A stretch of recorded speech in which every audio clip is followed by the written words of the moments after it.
تو عدالت جب وزارت داخلہ کے پاس جانا تھا تو وہ نہیں گیا، نہ ہی پھر جو ڈائریکٹر ہیں ان کے پاس گیا، جو ان معاملات کو ڈیل کرتے ہیں ڈائریکٹر کے پاس گیا۔ تو اس کے بعد جب شہباز شریف صاحب گئے ہیں تو ان کو روک دیا گیا، ان کو کہا کہ آپ کا نام ایک اور لسٹ میں ہے جو ہمارے سامنے ہے، اس میں آپ کا نام نہیں ہے جب تک، کیونکہ وہ ایک انسپیکٹر حالی وہ کچھ کر نہیں سکتا جب تک ان کو اس کے افسران بالا کی طرف سے حکم نہ آئے، اور افسران بالا کی طرف سے بھی تب حکم آتا ہے جب اس چیز کو وزارت داخلہ اس چیز کو انڈورس کر دے، اس چیز کی انڈورسمنٹ کر دے، ویریفائی کر دے اس چیز کو کہ اس بندے کا نام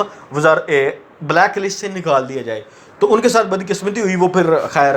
اپوزیشن حکومت کو تنقید کرتے ہوئے ان کے ساتھ جو ان کے سیاستدان گئے ہوئے تھے ان کو چھوڑنے ہوئے، یہ تو اپنی پرائیویٹ ڈیوٹی سمجھتے ہیں نا کہ اب جو ان کے لیڈر ہیں وہ آئیں بھی تو ان کو ایئرپورٹ لینے جانا ہے، وہ جائیں بھی تو ان کو ایئرپورٹ چھوڑنے جانا ہے۔ مریم اورنگزیب گئی ہوئی تھی، ان کے ساتھ گئے ہوئے تھے 2-3 اور پولیٹیشین، تو انہوں نے پھر آڑے ہاتھوں لیا حکومت کو کہ حکومت اپنی جو ہے وہ بدلہ لے رہی ہے، انتقامی سیاست کر رہی ہے، حکومت نے روک رکھا ہے۔ حالانکہ اب دیکھا جائے ایک قانون، ایک میکانزم ہے، آپ خود دیکھیے گا کہ ایک میکانزم ہے، عید کی چھٹیاں ہو چکی ہیں، یہ فیصلہ جانا تھا وزارت داخلہ کے پاس، وزارت داخلہ نے آگے ایئرپورٹس کو جو ڈائریکٹر ہیں ان کو ایک آرڈر جاری کرنا تھا، پھر ان کا نام جو ہے بلیک لسٹ سے نکلنا تھا، پھر اپ ڈیٹ ہونا تھا، لیکن یہ قانون ان کو نظر نہیں آ رہا، ان کو صرف یہ چیز نظر آ رہی ہے، حالانکہ چھٹیاں عید کی، ان کو یہ چیز نظر آ رہی ہے کہ اب بھی حکومت جو ہے وہ انتقامی سیاست کر رہی ہے اور ان کو شہباز شریف صاحب کو جان بوجھ کر روکا گیا ہے۔ تو یہ تھی شہباز شریف صاحب کے حوالے سے اپڈیٹ کہ ان کی عید خراب ہو گئی ہے، کیونکہ وہ واپس ان کی فیملی ادھر، ان کی بچیاں ادھر، ان کے بیٹے ادھر، ان کی وائف ادھر، ان کا سارے کا بھائی ادھر، بجائے سوائے ان کے مریم نواز کے باقی سارے کا سارا ٹبر ادھر ہے، ان کا سارا خاندان ادھر ہے، انہوں نے گھر جا کے عید کرنی تھی تو ان کی عید خراب کر دی گئی۔ ابھی تو وہ پردیس میں ہوئے تھے، یہاں تو ان کو کاروبار ہے، یہاں تو ان کے سارے معاملات ہیں جو وہ ڈیل کرتے ہیں، تو واپس اپنے گھر جا رہے تھے لندن، تو ان کی عید خراب کر دی گئی، ان کو گھر جانے نہیں دیا گیا، اب مجبوراً ان کو عید اسی پردیس میں کرنی پڑے گی۔ اس کے ساتھ ہی بات کرتے ہیں اسرائیل میں، آپ نے دیکھا کہ کس طرح جمعے والے دن جو طاق رات تھی تو وہ لوگ عبادت کر رہے تھے، تو اسرائیلی جو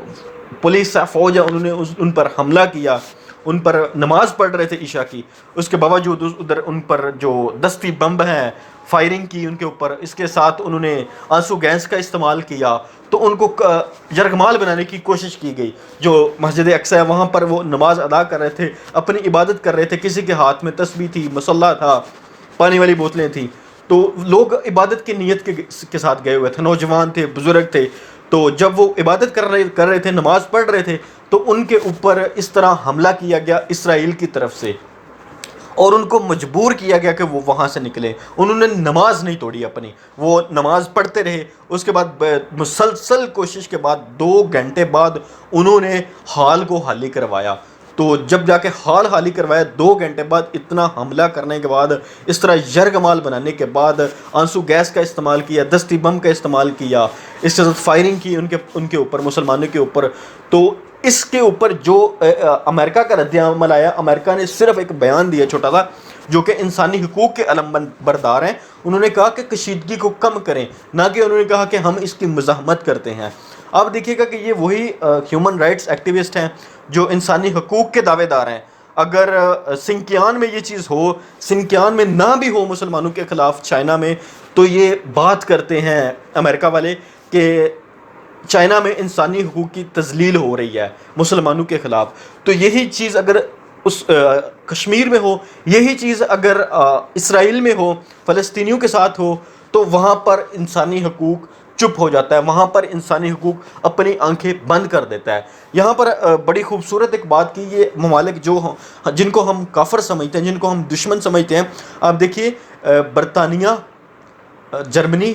فرانس، اٹلی اور اسپین، ان کی جوائنٹ سٹیٹمنٹ ایک آئی ہے، اور جوائنٹ سٹیٹمنٹ وہ یہ ہے کہ جو اسرائیل ہے نا وہ زبردستی قبضہ کر رہا ہے یروشلم میں، جو مسلمانوں کی اکثریت ہے نا وہاں سے ان کو نکال کر وہاں پر اپنے اسرائیلی لوگوں کو لا رہا ہے، وہاں پر ان کی آبادی بڑھا رہا ہے، اور ان کی جو اکثریت ہے نا وہ وہاں سے کم کر رہا ہے، اور اس پر ان 4-5 ممالک نے آواز اٹھائی کہ یہ غیر انسانی ہے، یہ غیر آئینی ہے۔ اس پر یہ کافروں نے آواز اٹھائی ہے، بجائے اس کے کہ شرم آنی چاہیے ان مسلم ممالک کو، جو بذات خود تو مسلمان ہیں، لیکن انہوں نے اس چیز کی آواز نہیں اٹھائی. جن کو ہم کافر کہتے ہیں وہ اس چیز پر آواز اٹھا رہے ہیں کہ یہ غیر آئینی ہے. ابھی حال ہی میں آپ نے دیکھا کچھ عرصہ پہلے کی یو اے ای نے ایک معاہدہ کیا اور انہوں نے یہ کہا کہ اسرائیل کے ساتھ جو ہمارا معاہدہ ہوا ہے وہ تاریخی نوعیت کا ہوا ہے، اور جو فلسطینی ہیں ان کو ان کا حق ملے گا، ان کا رائٹ ملے گا جو فلسطین کے مسلمان ہیں. تو کتنا حق ملا ہے اور کتنا ان کے حق پہ بات کی گئی ہے، وہ جمعے کی رات، جو جمعے والے دن کی رات تھی، اس دن آپ سب لوگوں نے دیکھ لیا. یہ ایک واضح ثبوت تھا ان لوگوں کے لیے. اب آپ خود دیکھیں کہ بذات خود تو ہم مسلمان ہیں، کتنے مسلمان ممالک کی طرف سے اس کے خلاف آواز اٹھائی گئی اور کتنے مسلمان ممالک نے اس پر مزاحمت کی. یا مجھے کمنٹس باکس میں بتائیے گا کہ کس کس ممالک نے اس کے خلاف آواز اٹھائی. یہ بذات خود تو ہم مسلمان ہیں، لیکن مسلمان پر ظلم ہو تو سعودی عرب، you a E, Qatar, Kuwait, یہ سب لوگ خاموش ہوتے ہیں. لیکن اگر یہی چیز کسی اور پر ہو تو سب لوگ اپنی اپنی نیشنل انٹرسٹ پر سب لوگ بات کرتے ہیں. مسلمانوں پر کوئی بذات خود مسلمان ہونے کے ناطے کوئی بھی مسلمانوں کے ساتھ ظلم اور زیادتی پر کوئی مسلم ممالک بات نہیں کرتا. تو دنیا کو اب دیکھنا ہوگا، مسلم امہ کو خاص طور پر جو 56-57 ملک ہے،